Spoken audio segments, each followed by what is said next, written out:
Hello, नमस्कार, आदाब, सत श्री अकाल और अस्सलाम वालेकुम। मैं हूं मोहम्मद अहमद काज़मी, लेकर आया हूं आपका पसंदीदा कार्यक्रम आपके रूबरू। मीडिया स्टार वर्ल्ड, दुनिया भर से जहां से भी खबर मिलती है इजराइल फिलिस्तीन जंग से मुतालिक, वो मैं आपके सामने पेश करने की कोशिश करता हूं। साउथ अमेरिका, जिसे लैटिन अमेरिका भी कहा जाता है, वहां वेनेजुएला एक ऐसा मुल्क है जहां के इनकलाबी लीडर जो इस वक्त प्रेसिडेंट हैं, निकोलस मदुरो, कराकास उनकी राजधानी है। वहां एक उन्होंने international conference in solidarity with Palestine की है। उसमें शिरकत करने के लिए मुंबई से फिरोज मीठी बोरवाला साहब पहुंचे हैं। ये मुंबई से और कराकास की दूरी तकरीबन 14,500 किलोमीटर है और 9.5 घंटे का हमारे और उनके बीच में फर्क है। यानी हम पूरब में हैं, हमारे यहां दिन पहले निकलता है। वो अभी जिस वक्त मेरी बात हो रही है, अभी सुबह भी नहीं हुई है, रात के ही दौरान तकरीबन उनका टाइम है जिस वक्त मेरी बात हो रही है। बहुत ही अहम एक मीटिंग। आपको ये बता दूं कि एक तरफ वो अरब हुक्मरां हैं जो इजराइल के साथ बैठे हुए हैं, दूसरी तरफ ये वेनेजुएला और साउथ अफ्रीका जैसे मुल्क हैं जो मुसलमान नहीं है, लेकिन वो बहुत ही खुल करके मजबूती से फिलिस्तीन को एक इंसानी मसला जानते हैं। फिरोज मीठी बोरवाला साहब, वेलकम है आपको मीडिया स्टार वर्ल्ड के लिए। आपने वहां भी रहते हुए वक्त निकाला। आपने अब से पहले हमसे मॉस्को से बात की थी, उससे पहले आप इस्तांबुल में थे, नेपाल में थे, मुख्तलिफ जगहों पर जहां फिलिस्तीन कॉन्फ्रेंस हो रही है वहां आप पहुंच रहे हैं। आपकी सरगर्मी बहुत ही काबिल तारीफ है। क्या कुछ हुआ? आप कराकास में हैं, क्या कुछ बताना चाहेंगे अपने देखने वालों को, मीडिया स्टार वर्ल्ड के देखने वालों जी अहमद भाई, को? अभी यहाँ के लगभग 4:20 हुए हैं। सुबह की आंखें खुल गई थी तो मैंने बोला आपसे जो बात करनी है कर लेते हैं। जी जी जी। थोड़ा अंधेरा भी है तो कोई दिक्कत की बात नहीं है। एनीवे पॉइंट है कि 29 नवंबर जो हम लोग जानते हैं कि इंटरनेशनल डे ऑफ पैलेस्टाइन है, उसी दिन पे ये कॉन्फ्रेंस हुई 29 और 30 तारीख को कैराकास वेनेजुएला में। जो कैराकास दुनिया के क्रांति का, रेवोल्यूशन का, सोशलिस्ट रेवोल्यूशन का एक बहुत बड़ा प्रतीक, बहुत बड़ी रोशनी यहाँ से आती है। ये पहले कॉन्फ्रेंस 8 और 9 अक्टूबर को होने वाली थी, एक साल अलग सा तूफान के एनिवर्सरी पे। मगर उसके पहले ही अटैक इसराइल ने शुरू कर दिया था बड़े पैमाने पे बेरूट और लेबनान पे। और क्योंकि हमारे इसमें जो दूसरे ऑर्गेनाइजर है हमारे global campaign for human rights, Sheikh Yusuf Abbas, और जो हमारी टीम है वो लेबनान की है, इसलिए बाद में ये तय हुआ कि वॉर के दौरान यू नो बॉम्बिंग हो रही है बेरूट में, तो फिर इसको आगे 29 नवंबर तय हुआ। आज बात करेंगे मेरे हिसाब से 3 मुद्दों पे कि एक तो कैराकास में प्रेसिडेंट मादुरो ने क्या बात की और कौन-कौन आया था यहाँ। दूसरा है कि ये सीज़ फायर जो हुई है, so called seize fire Israel और लेबनान के बीच में, उसका क्या मतलब होता है। और तीसरी बात कि तुरंत सीज़ फायर होने के बाद अगले दिन कैसे ये सीरिया में एक नया आक्रमण अल-कायदा और आईसिस और ये जो आतंकवादी संगठन है, ये कैसे सब हो चुका है, उनका एजेंडा क्या है। जी जी। पहली बात तो मैं जो वेनेजुएला में हूँ, हम लोग यहाँ मणिशंकर अय्यर भी आ रहे हैं भारत, और उनकी वाइफ भी आई है और भी कुछ दोस्त आने वाले थे मगर कुछ वीज़ा के प्रॉब्लम थे। मगर दुनिया के 53 कंट्रीज़ के लोग हैं और 200 250 कर लगभग यहाँ डेलीगेट्स पूरे दुनिया के आए हैं।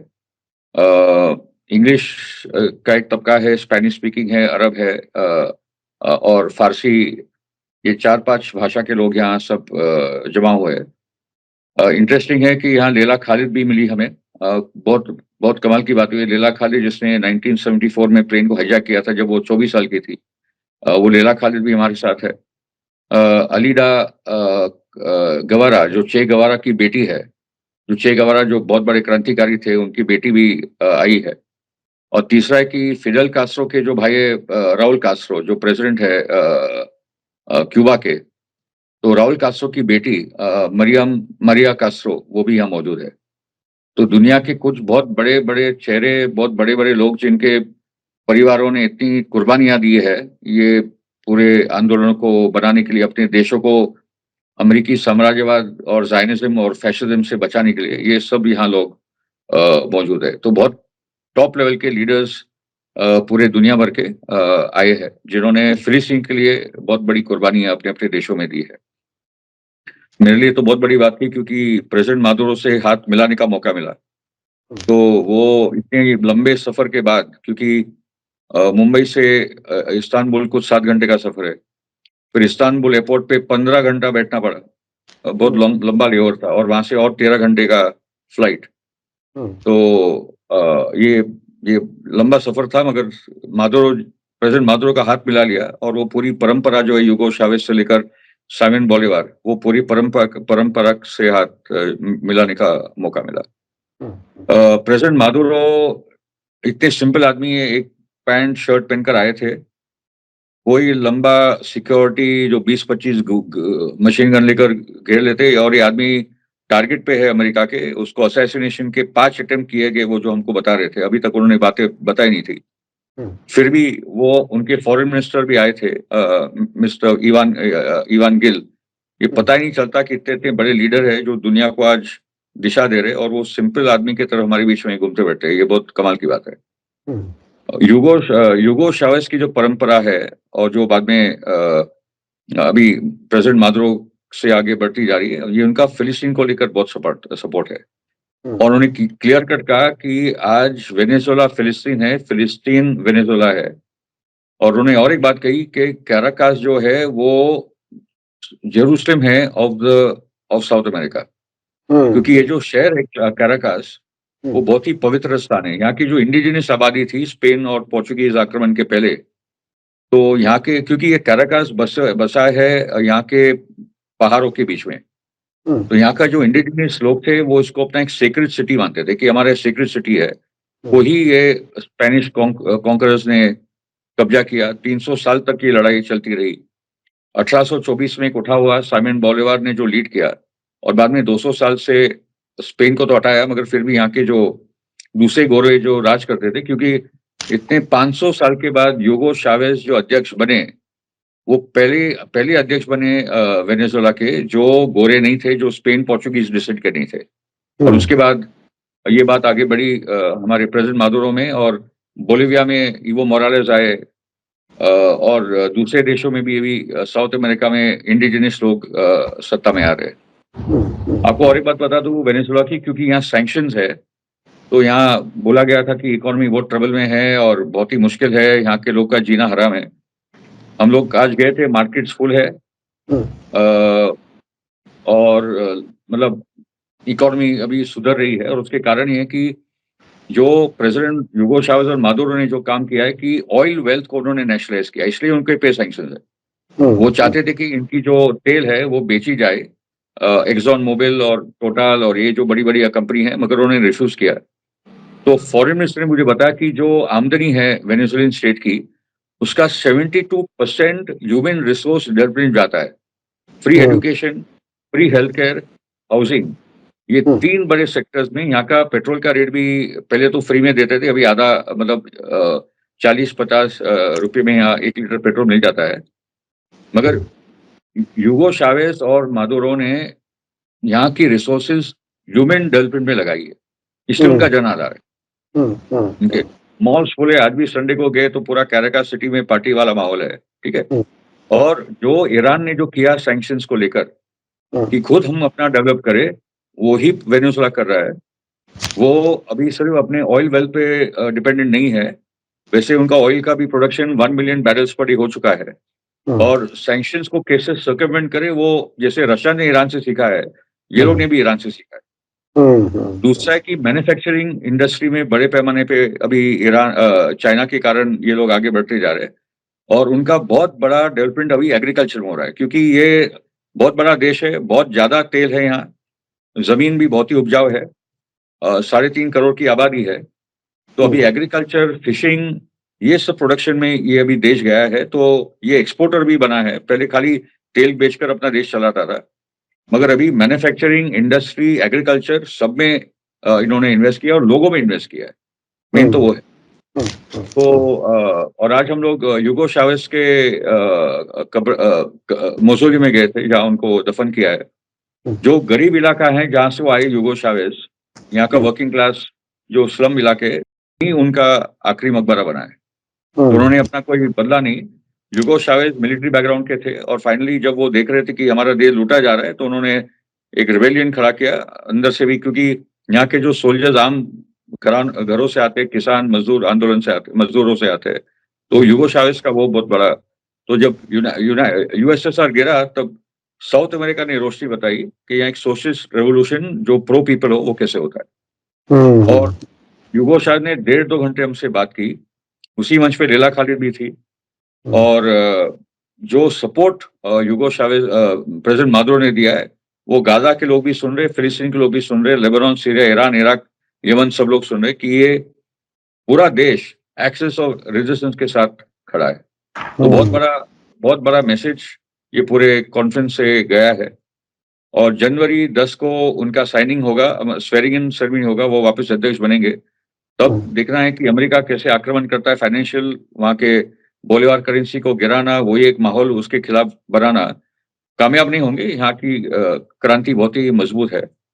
मगर वेनेजुएला के बारे में जानना समझना बहुत जरूरी है, क्योंकि ये देश है, साउथ अफ्रीका है, कोलंबिया है, चिली है, इन्होंने बहुत स्पष्ट भूमिका ली है इजराइल के खिलाफ और उससे बहुत ताकत मिली है। फिरोज मीठी बोरवाला साहब, आप कराकास में हैं इतने अहम कॉन्फ्रेंस में, क्या इस कॉन्फ्रेंस में कोई आगे का लाए अमल, कोई बात तय हुई क्या? आगे किस तरह से इजराइल के खिलाफ कैंपेन या फिलिस्तीन के हक में कैंपेन कैसे चलाई जाएगी, उसके लिए चूंकि इतने प्रोमिनेंट लीडर्स का आपने नाम लिया है, क्या कुछ उस लाइन पर कोई बात हुई, कोई रेजोल्यूशन जो पास हुआ उसके बारे में बताएं। एक्चुअली कल हम लोग ने हमारी 3 घंटे की बैठक थी, जो दुनिया भर के लोग आए थे। तो आगे के क्या क्या किया जाए, तो कार्यक्रम के स्तर पे भी बात हुई, कुछ वैचारिक आधार भी बने कि अभी स्पष्ट बात की जाए बहुत सारे मुद्दे पे। ऑफ कोर्स यूरोपियन साथियों का कुछ अलग पर्सपेक्टिव है, हम लोग ग्लोबल साउथ के जो है अलग पर्सपेक्टिव है। जैसे मैंने तो बहुत स्पष्ट रूप से कहा है कि यूरोप से आया हुआ ये जो टर्म है एंटीसेमिटिज्म, इसका कोई मतलब ही नहीं है। पैलेस्टीन सेमाइट्स है, वेस्ट एशिया के लोग सेमेटिक लोग हैं, चाहे वो मुस्लिम हो, क्रिश्चियन हो, यहूदी हो। ये यूरोपियन लोग कहाँ से आश्केनाजी, जो आश्केनाजी यहूदी है वो कहाँ से सेमेटिक बन गए, और एक टर्म का क्या मतलब है एंटीसेमिटिज्म। तो वो जो बातें हुई, ये भी मैंने कहा कि स्पष्ट भूमिका लेना चाहिए कि Israel has the right to defend itself. उसका कोई अधिकार नहीं है, कोई भी कॉलोनियल ऑक्यूपाइंग पावर का राइट टू डिफेंड इटसेल्फ होता ही नहीं है। अमेरिका का ना वियतनाम में था, ना इराक में था, ना अफगानिस्तान में था, ना जहां भी, या ब्रिटिशों का या जर्मनी का, किसी का भी राइट टू डिफेंड इटसेल्फ। जब आप ऑक्यूपाई कर रहे हो तो काहे का right to defend itself. Okay. तीसरी बात है कि ये जो Israel has the right to exist वाली जो बात है, तो हम लोगों ने कहा, मतलब पॉइंट यह कि फ्रांसिस कैल्बनी जो ह्यूमन राइट्स की यूनाइटेड नेशंस का दुनिया भर की एक बहुत बड़ी आवाज है, उसने कहा कि इंटरनेशनल लॉ या यूनाइटेड नेशंस में ऐसा कोई कानून ही नहीं है जहां कोई भी देश बोले कि I have a right to exist. She is saying people have a right to exist. तो Jews have a right to exist, Palestine have a right to exist, people have a right to exist. कल ये देश है तो वो देश खत्म हो जाता है, नया देश आता है, तो कोई ऐसा कानून नहीं कि वो देश को गारंटी दे कि भाई तुम्हारा वजूद रहेगा। ऐसा कोई कानून नहीं है राइट टू एग्जिस्ट वाला। तो people have a right to exist. Okay. तो ये सब मुद्दे हुए, और ये भी मेरी तो बात हुई कि ये जो यूरोसेंट्रिक नैरेटिव है, हम लोग को, ग्लोबल साउथ के लोगों को, हमारा खुद का एक पॉलिटिकल नैरेटिव, एक हमारी खुद की भाषा होनी चाहिए ये मुद्दे को लेकर, पूरे ये सवाल को लेकर, क्योंकि बहुत कमियां हैं यूरोपियन नैरेटिव में। उनका अपना एक अलग ही जूइश क्रिश्चियन जो इतिहास रहा है उसके कारण। चौथी बात ये कि बॉयकॉट, डाइवेस्टमेंट, सैंक्शंस की बहुत जोरों से बात आई सब जगह कि वो जो स्ट्रेटेजी है वो आगे बनानी चाहिए हमारे मुल्कों में। पांचवी बात की जो ऑक्यूपेशन के खिलाफ अभी तक जो काम हुआ है बहुत ही बढ़िया हुआ है, खासकर यूरोप और अमेरिका वगैरह में और बाकी के मुल्कों में भी। उस काम को आगे बढ़ाना चाहिए, सड़कों पे आने का काम, क्योंकि लंदन से लेकर बर्लिन से लेकर पब्लिक ओपिनियन फिलिस्तीन के हक में है। वहाँ की सरकारी ज़ायनिस्ट जोइश लॉबी के हाथों में बिकी हुई है।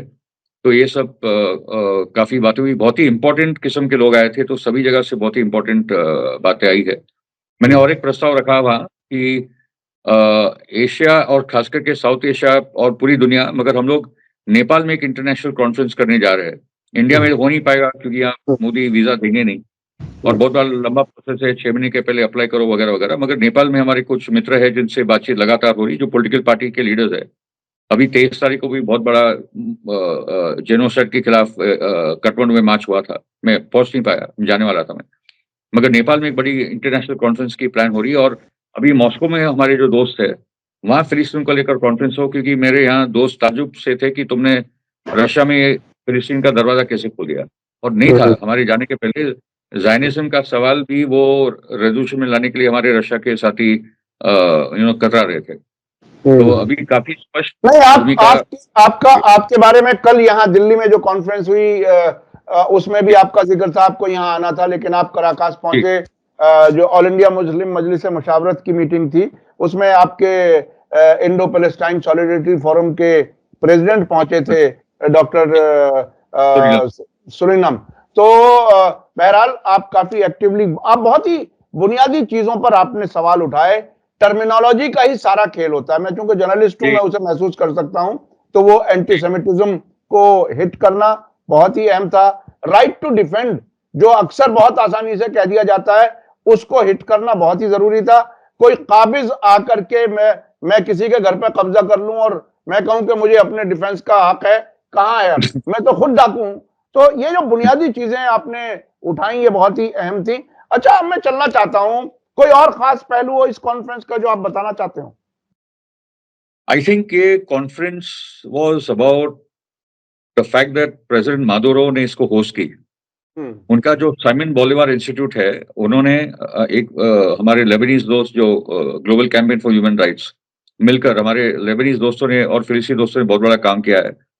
और एक देश के प्रेसिडेंट इसको होस्ट कर रहे हैं ये कॉन्फ्रेंस को, ये टाइम पे जब वेस्टर्न पावर्स का वेनेजुएला पे बहुत बड़ा दबाव है, उसको मतलब कू करना, प्रेसिडेंट मादुरो को असैसिनेट करना, रेजिम चेंज करना, वो टाइम पे ये आदमी इतना बड़ा रिस्क ले रहा है फिलिस्तीन आंदोलन के साथ खड़े होने की, ये बहुत बड़ी बात है। ये बहुत बड़ी बात है। तकरीबन उसी तरह से है जैसे ईरान ने अपने आप को दांव पे लगाया हुआ है। तकरीबन उसी तरह सीरिया ने अपने आप को दांव पे लगाया है, बिल्कुल हिजबुल्लाह ने अपने आप को दांव पे लगाया है।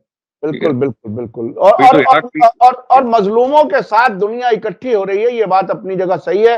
कुछ हुकूमतों ने अपने आप को दांव पे लगाया है। उन्होंने इतना सहा है, उसके बावजूद चप्पल, जूते भी नहीं है, मगर चप्पल पहन के आज वो मिसाल फायर कर रहे वो लोग।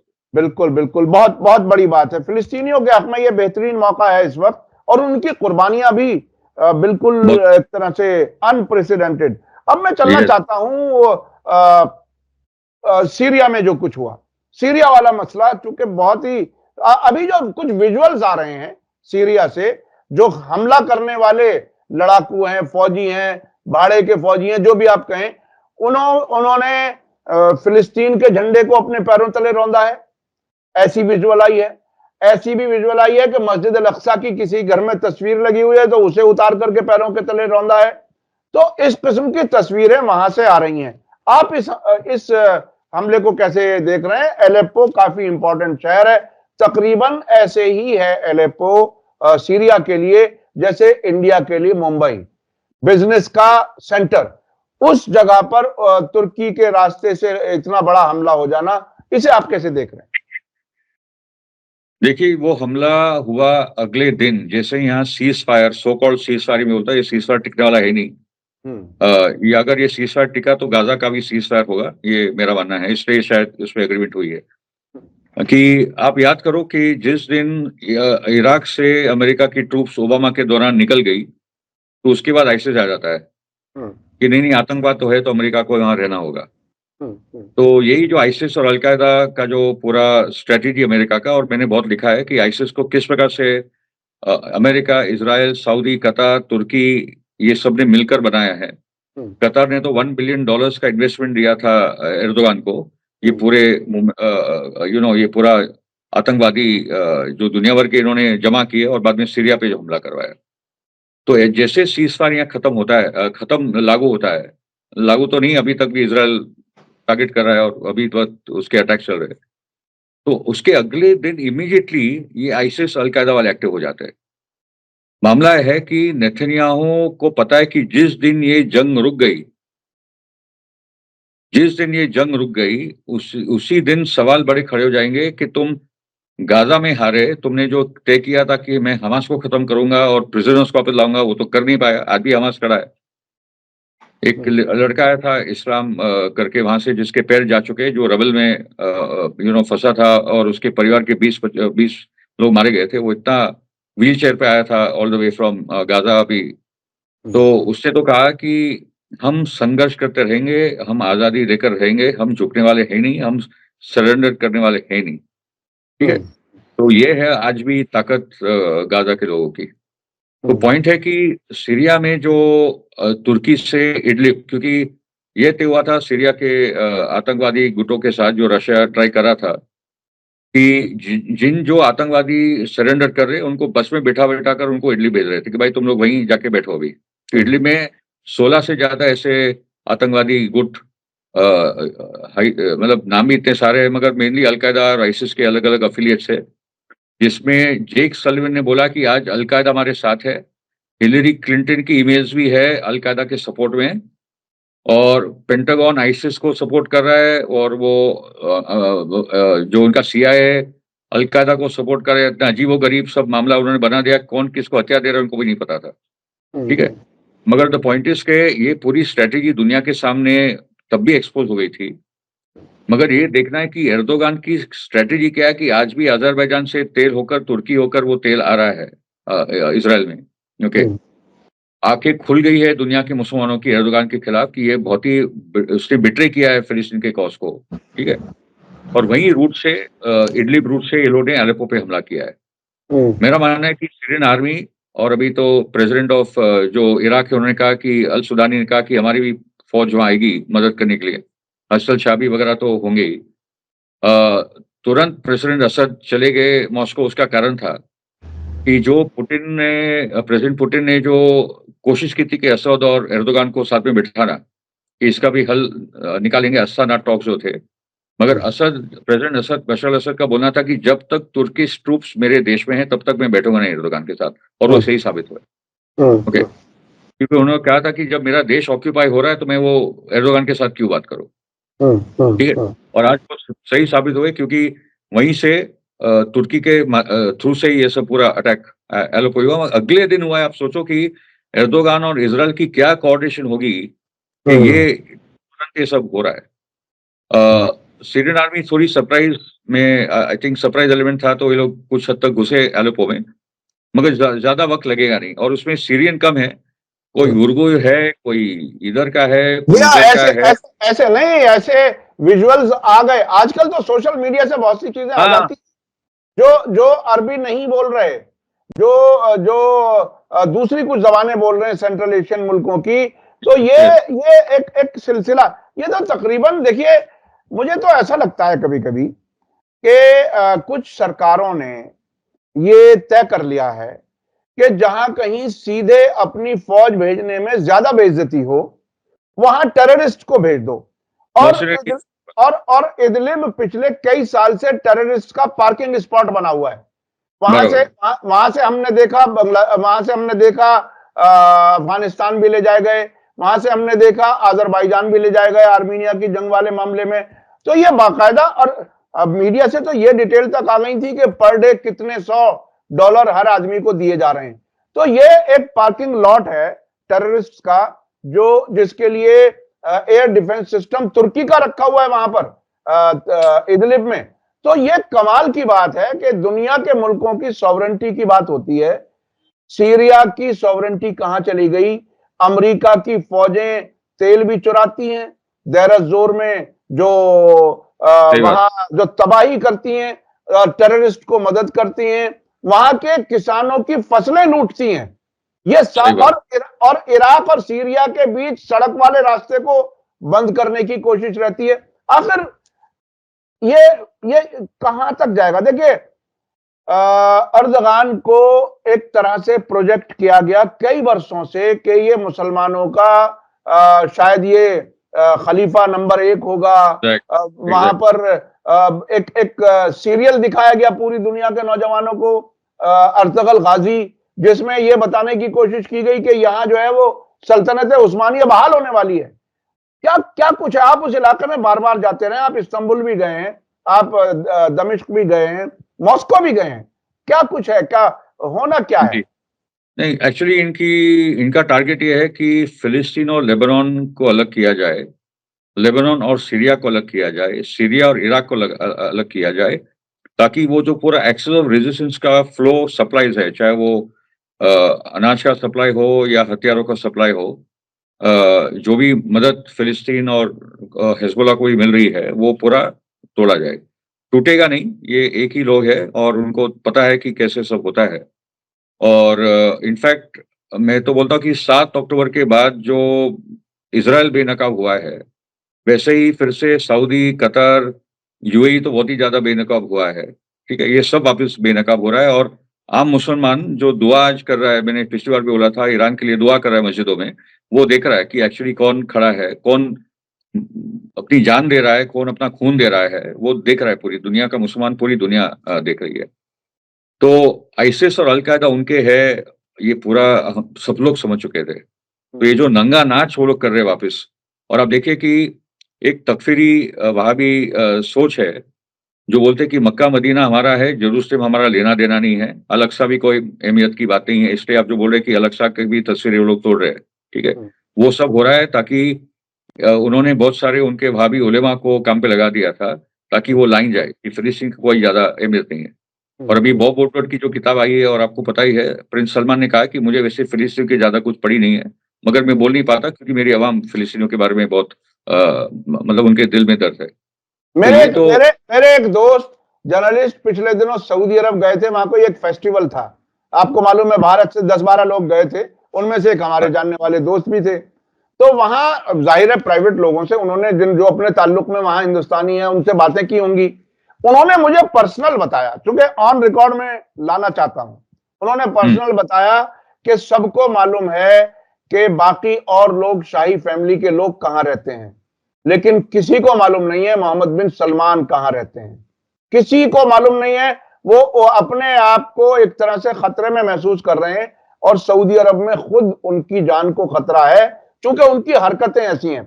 आज ही मैं सही सईद नकवी साहब से इंटरव्यू कर रहा था, उन्होंने बताया कि पिछली बार 2011 वाले जब वो आईएसआईएस ने हमला किया था सीरिया और इराक में, उस वक़्त एमबीएस खुद एलेप्पो में बैठ कर के ऑपरेशंस को सुपरवाइज कर रहे थे मोहम्मद गॉड बिन सलमान, यानी गॉड जो सीरिया की हुकूमत के खिलाफ। तो आखिर देखिए बात फिर वहां आती है कि ये जो सल्तनत उस्मानिया खत्म की गई, उसके साथ साथ दो काम हुए। एक तो अरब हुकूमतें, छोटी छोटी ये हुकूमतें खड़ी की गई जो जीसीसी की, और उसके साथ साथ इसराइल क्रिएट किया गया, यानी एक इसराइल बनाया, बाकी इनको सबको इनका मुहाफिज बनाया कि आप इसको महफूज रखोगे।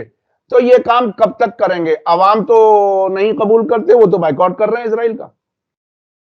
जी, ये 7 अक्टूबर का जो अपराइज़िंग है, ये बहुत बड़ी तारीख़ी अपराइज़िंग होगी, दुनिया का पूरा नैरेटिव बदल दिया है, उन्होंने करवट ही बदल दी है। हम्म, तो ये जो गुस्सा फैल रहा है ये सब देशों में, उसका कहीं न कहीं परिणाम होगा। जॉर्डन में दिख रहा है कि कुछ तख्ता-पलटी हो जाए, संभव है।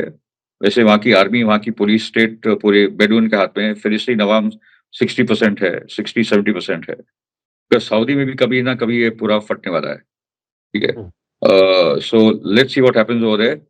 हम्म, उसमें आई थिंक जो हमारे दोस्त हैं जो सीरिया में रहते हैं और वेनेसा बिली, मैं उनका खास नाम ले रहा हूँ क्योंकि वो एक ब्रिटिश जर्नलिस्ट है मगर उन्होंने और ईवा बार्टलेट, इन्होंने बहुत सपोर्ट किया है। वो जाके रहते थे वॉर ज़ोन में और उनके ट्विटर हैंडल पे आप ज़रूर जाइए, वेनेसा बिली, ईवा बार्टलेट।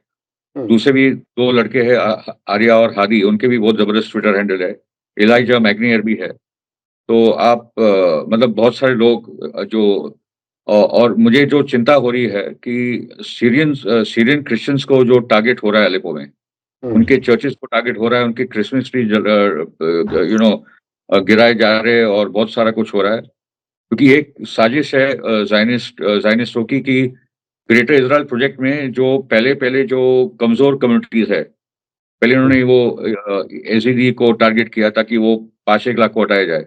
हम्म, क्रिश्चियंस को लगातार टारगेट किया है, चाहे वो इराक में हो, चाहे वो सीरिया में हो, ताकि हम्म। वो निकल जाए। तो एक-एक और छोटी-छोटी और और कम्युनिटी को और और वो गुनाह मुसलमानों के सर बढ़ दिया जाए, और वो गुनाह मुसलमानों के सर डाल दिया जाए कि ईसाइयों पर हमले हो रहे हैं। जी। नहीं, मैं आपको बता दूं कि एक एजीडी स्कॉलर है, यंग स्कॉलर, जो अमेरिका में या यूरोप में रहता है, उसने वही लिखा है कि जो बरज़ानी सरकार है कुर्दिश, उसका रोल है एजीदियों के नरसंहार में। वो रोक सकते थे वो आईसिस को, मगर वो कुर्दिश बरज़ानी जो है उसने वो किया नहीं।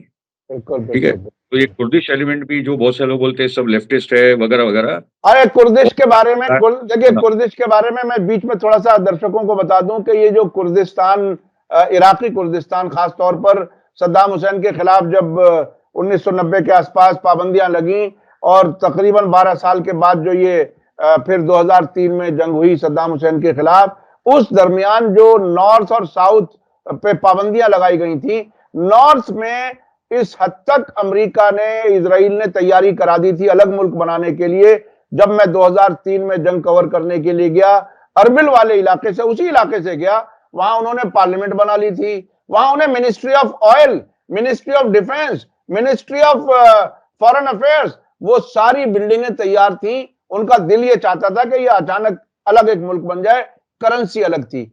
अब भी बहुत सी ऐसी रिपोर्टें आती हैं कि इराकी कुर्दिस्तान में मोसाद और सीआईए बहुत एक्टिव है, और वहां कई बार हमने देखा कि ईरान के खिलाफ भी वहां से हमले होते हैं। और नैरेटिव उस पूरे इलाके में यह है कि अगर यहाँ एक कुर्दिस्तान अलग बनता है तो इस इलाके में एक और इजराइल बन जाएगा। ये लोग मानते हैं। अच्छा, हमारे पास वक्त अब कम रह गया है। कुर्दिश लोग में दो धारा है। एक तो ये धारा जो आपने बताई, हाँ। दूसरा है कि ये सभी देशों में ऑटोनोमस रीजन बन के, जैसे सीरिया के साथ भी वही कुछ बातचीत हो रही है। ईरान में तो वो मेरे बहुत सारे, मतलब मेरे कोई बहुत ईरानी कुर्दिश दोस्त है जो पूरा ईरान के साथ खड़े हैं, फिलिस्तीन के साथ खड़े हैं। तो कुर्दिश लोग में भी अलग अलग धारा है। जो डोमिनेंट धारा है कि ये सभी कंट्रीज में, क्योंकि एर्दोगान सेटल नहीं कर रहा है, पॉलिटिकल सेटलमेंट होना चाहिए कुर्दिश लोग के साथ वहां। आप नहीं करोगे तो इसराइल उसका फायदा लेगा। तो दैट इज द पॉइंट। तो बहुत बड़ी आबादी है कुर्दिश लोग की, 5 करोड़ की बड़ी आबादी है जो फैली है। सबसे ज्यादा तुर्की में है, फिर इराक में है, ईरान में, और बाद में सीरिया में है। तो ऐसा मैं एक बार एक सीरियन कुर्द लीडर से लंदन में मिला। जी वो बात करते करते ये कहता है कि हमारा इस्लाम से क्या मतलब, कुरान तो अरबी जबान में आया है, हमारा क्या मतलब इस्लाम से। तो उनके जहनों में ये सब चीजें डाली गई हैं। मैं ये कहता हूं कि उनको तैयार किया गया है इस नैरेटिव के साथ। अच्छा, मुझे भी दो आए थे, वो लेफ्टिस्ट थे। उन्होंने कहा कि हमारा सॉल्यूशन, हम लोग कोई अलग देश नहीं चाहते, यही सब देशों के अंदर हम अपना ऑटोनोमस रीजन चाहते हैं। और आई थिंक ईरान ने एक एग्जाम्पल दे दिया है। सीरिया में भी जो सॉल्यूशन होगा तो वो आ जाएगा। इराक में भी ऐसा कुछ वर्कआउट हो रहा है। एर्दोगान ने बहुत ज्यादा बर्बादी फैलाई है उधर तुर्की में। तो ये सब सॉल्यूशन आएंगे, संभालना होगा, क्योंकि इजराइल ने कहा कि यहाँ 2 कम्युनिटी है, कुर्द और द्रूज, जो हमारे साथ है, तो उनका इस्तेमाल करें। उनको हमारे साथ लेना है, वो हमारे लोग हैं, तो उनको लेना है वापस। और ज्यादा करके तो हमारे साथी है, क्योंकि वालिद जुमला जो दूस लीडर है वो भी इस बार हिजबुल्लाह के साथ ही खड़े हुए लेबनान में। ठीक है? तो ये अच्छा, बहुत ही बात खत्म करने से पहले, हमारे हमारे पास टाइम खत्म हो रहा है। खत्म करने से पहले वो सीज फायर के बारे में क्या आप बताना चाहते थे, वो जरूर बताइए। इजराइल लेबनान या इजराइल हिजबुल्लाह सीज फायर जो शुरू हुआ है और अभी तक कई बार वायलेशंस कर चुका है इजराइल, क्या कुछ देख रहे हैं आप उसमें? जी, इसमें 2 तरीके हैं इसको देखने के, कि एक तो ये जो सीज़ फायर है, लार्जर एक्सेस ऑफ रेजिस्टेंस ने उसको समझकर सॉल्यूशन लाया, क्योंकि हमास का भी सपोर्ट है। और ओसमा हमदान जो इंटरनेशनल फॉरेन रिलेशंस के स्पोक्स पर्सन है, वो मतलब लीडर ही उसके, उन्होंने कहा कि हिजबुल्लाह को हमारा सलाम है, आप हमारे साथ खड़े रहे, गाजा की हमारी आज़ादी का आंदोलन चलता रहेगा। तो और उन्होंने कहा कि बेसिकली हिजबुल्लाह जीत गया, और वो जीती है कि अगर 50 दिन के बाद एक गाँव नहीं ले पाए इजराइल, इतनी सब अमेरिका के हथियार देने के बाद, तो काहे की आईडीएफ और काहे की इजरायली आर्मी है। ठीक है? और इसलिए वो लोग बेरूत में, साउथ लेबनान में बड़े पैमाने पे मार रहे थे कि आप हिजबुल्लाह, जैसे उन्होंने गाजा में किया।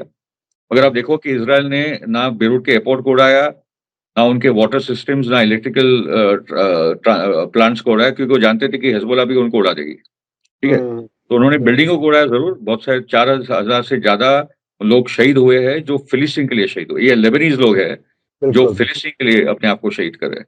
दूसरी हम्म, बात कि मेरे एक दोस्त हैं यहाँ अब्दुल मलिक, मैंने कहा कि ये लिटानी रिवर के ऊपर जो बात आ रही कि हिजबुल्लाह शिफ्ट हो जाएगा, तो वो मेरे पे हंस रहे थे। बोला कि जो साउथ में जो लोग आए हैं, जो गांव में जीते, वो है कौन? ये सब हिजबुल्लाह ही है।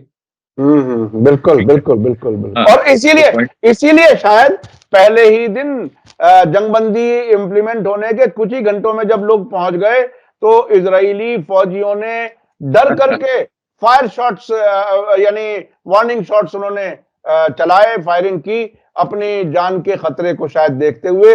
और नॉर्थ इजराइल से जो लोग भागे थे छोड़ करके, वो वापस आने के लिए तैयार तैयार नहीं। नहीं है, तैयार दैट्स द नहीं है। पॉइंट। मतलब आप देखिए कि कॉन्फिडेंस आप लोगों का देखिए कि सीज फायर डिक्लेयर नहीं हुआ, तब अपनी गाड़ियों में बैठकर वापस सब आने लगे। और बिल्कुल वहाँ इजराइल की आर्मी, एयरफोर्स सब बैठी है, और वहाँ के लोग गाली दे रहे हैं नेतन्याहू को, भाई हम तो नहीं जाएंगे, हम तो सेफ्टी नहीं है। तो जी आज जी भी जो नॉर्दर्न इजराइल है, वहां भी लोग नहीं जा रहे।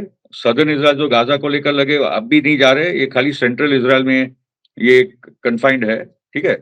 और और तकरीबन उसके साथ तकरीबन 10 लाख के आसपास लोग बाहर निकल चुके हैं, ऐसी भी कुछ खबरें हैं हाँ, एक इजराइल एक से। मिलियन बाहर निकल चुके हैं। वो तो क्योंकि जी, भी कोई गारंटी नहीं है इसराइल का कब क्या होने वाला है। बिल्कुल और बिल्कुल। मेरा मानना है कि ये सीज फायर होल्ड होने वाला नहीं है। हम्म, कुछ दिन आइदर होल्ड होगा, तो गाजा का भी होगा, क्योंकि जी जी। ट्रम्प ने कहा कि मेरे आने के पहले मुझे सीज फायर चाहिए। ओके। हम्म, देखिए, दो चीजें हुई है नेतन्याहू के खिलाफ। एक तो जो अरेस्ट वारंट जारी हुआ, मैं मानता हूं कि वो बिना अमेरिका और यूरोपियन देशों के सहमति के बिना, ये जो चार पांच, जर्मनी, फ्रांस, ब्रिटेन, खास करके फ्रांस और ब्रिटेन के बिना ये अरेस्ट वारंट जारी नहीं होता। नेतन्याहू पे प्रेशर लाना था। दूसरा, आप हम्म, देखोगे कि कुछ दिन पहले एक डॉक्यूमेंट्री रिलीज हुई है नेतन्याहू के करप्शन केसेस के बारे में। और हम्म, वो डॉक्यूमेंट्री क्या थी कि जो पुलिस नेतन्याहू से बातचीत कर रहा है, उसको जो सवाल कर रहा है, और नेतन्याहू ने जिससे पैसे या गिफ्ट्स लिए हैं, उन सब से बात कर रहा है। और वो बोल रहे कि नेतन्याहू जब भी मिलता है उसको कुछ ना कुछ बड़ा देना पड़ता है, वो और उसकी हम्म, बीवी। ये जी इलीगल है, एक जी, इजरायली प्राइम मिनिस्टर ले ही नहीं सकता। और जो बिल्कुल। फ्रॉड उसने मार्केट में किया है, स्टॉक मार्केट में मैनिपुलेशन किया है, वो सब केसेस आने वाले हैं। तो जी ये जी जी। प्रेशर नेतन्याहू पे डाला, इसलिए उसको सीज फायर करना पड़ा। तो हम्म। आप सोचे कि इसकी अभी नाक तो कट। अभी तो शायद अगर कभी कभी इन्वेस्टिगेशन हो सकी, जिस तरह की खबरें अमेरिका से आई, अडानी ने बहुत कुछ घूस दी, हो सकता है इजराइल में भी नेतन्याहू को कोई बहुत बड़ी घूस दी हो अडानी ने। सवाल नहीं, उसके बिना होता ही नहीं, उसके बिना होता ही बिल्कुल नहीं। बिल्कुल मैं उसके वो। बाद और एक बता दूं, तो इसलिए आप जोड़िए इसको सीरिया के ये इडलिब, ये अलेप्पो के हमले पे, कि हाँ जिस दिन ये जंग रुक गई, हाँ, नेतन्याहू गया। बिल्कुल वो बिल्कुल किसी बिल्कुल। को सांस देने का मौका ही नहीं दे रहा कि भाई मेरी सत्ता बचाने के लिए मैंने गाजा को खत्म किया, लेबनान के साथ वॉर किया, अभी वहां सीज फायर हुआ, तो मैंने भी सीरिया, सीरिया के जी बाद ईरान, और हाँ ये करते करते इसराइल डूबते जा रहा है। हाँ, अब मतलब वो दुनिया बिल्कुल जरूर। डूबते जा रहा है। ये देखिए, ये बिल्कुल जरूरी नहीं होता होता कि जो साजिश बने वो कामयाब भी हो जाए। तो एग्जैक्टली। ये बिल्कुल फेल होती हुई नजर आ रही है। बहुत बहुत शुक्रिया, आपने कराकास से हमारे लिए बहुत इंफॉर्मेशन दी। और आप बड़ी हिम्मत कर रहे हैं कि फिलिस्तीन मूवमेंट के लिए जहां जहां भी मुमकिन होता है आप अपनी बात रखते हैं। और आपने जो इसमें और एक वेस्टर्न। बात इसमें और एक बात जोड़ दूं, लेला खालिद जो पॉपुलर पीएलएफपी की लीडर है, और बहुत बड़ी, मतलब मणिशंकर अय्यर और उसकी वाइफ मिले तो बहुत खुश हो गए कि लेला खालिद है, बोले हमारे तो हीरो थे। जी जी जी लेला खालिद के भाषण के दौरान उन्होंने जिन मार्टर्स का जिक्र किया, उन्होंने अब्दुल कमाल नासिर से शुरू की, इजिप्ट के। उन्होंने यासर अराफत का कहा कि ये हमारे मार्टर है, ये हमारे शहीद है। उन्होंने हसन नस्र का नाम लिया, उसने इस्माइल हानी का नाम लिया। अब सोचो कि लेला खालिद एक लेफ्टिस्ट बैकग्राउंड से आती है, हम्म, मगर जो secular leftist Abdul Gamal Nasser हो या यासर अराफात हो, उन्होंने हसन नस्रल्लाह का नाम बड़े पैमाने पे लिया, उसमें इस्माइल हानिये का नाम लिया है। तो आप सोचो कि पैलेस्टीनियन मुझे रेजिस्टेंस कैसे मुझे डिजाइन। मुझे मुझे ऐसा लगता है, मेरे ख्याल से कंक्लूड करते करते यहां तक बात समझ में आ रही है कि जो लेफ्टिस्ट या जिन्हें कम्युनिस्ट कहा जाता है, वो लोग और इस्लामिस्ट जिन्हें कह दिया जाता है जनरली, जो फिलिस्तीनी और फिलिस्तीन के साथ हैं, ये सब एक साथ anti imperialist, anti Zionist forces के खिलाफ जो लोग हो सकते हैं, वो सब इकट्ठे आ रहे हैं। और मैं समझता हूं ये क्रेडिट जाता है फिलिस्तीनियों की कुर्बानी के लिए कि उन्होंने इतनी इस्लामिस्ट भी कुर्बानी। इस्लामिस्ट भी दो टाइप के हैं, जो एक तो रेजिस्ट के साथ खड़े हैं और दूसरे जो साम्राज्यवाद के साथ खड़े हैं, जो हाँ, ज़ायनिज़्म के साथ खड़े हैं। वो उन्हें वहां भी कहा जा सकता है, उन्हें एर्दोगान भी अपने आप को इस्लामिस्ट बोलता है, मगर वो तो इज़राइल के साथ खड़ा है, तो उसमें भी अंतर करना होगा कि बिल्कुल, कौन कहाँ खड़ा है, वरना इस्लामिस्ट बदनाम हो जाएंगे। जी। बिल्कुल बिल्कुल, आपने सही कहा। बहुत बहुत शुक्रिया एक बार फिर। जब आप वापस आएंगे फिर आपसे बात होती है। इसी के साथ मुझे दीजिए इजाजत। धन्यवाद, शुक्रिया। जय भारत, जय हिंद। मीडिया स्टार वर्ल्ड के और वीडियो देखने के लिए हमारे चैनल को सब्सक्राइब करें और सीधे नोटिफिकेशन पाने के लिए बेल आइकन दबाएं। और अगर हमारी खबर सच्ची और अच्छी लगे तो अपने व्हाट्सएप, इंस्टाग्राम, फेसबुक और ट्विटर अकाउंट पर जरूर शेयर करें।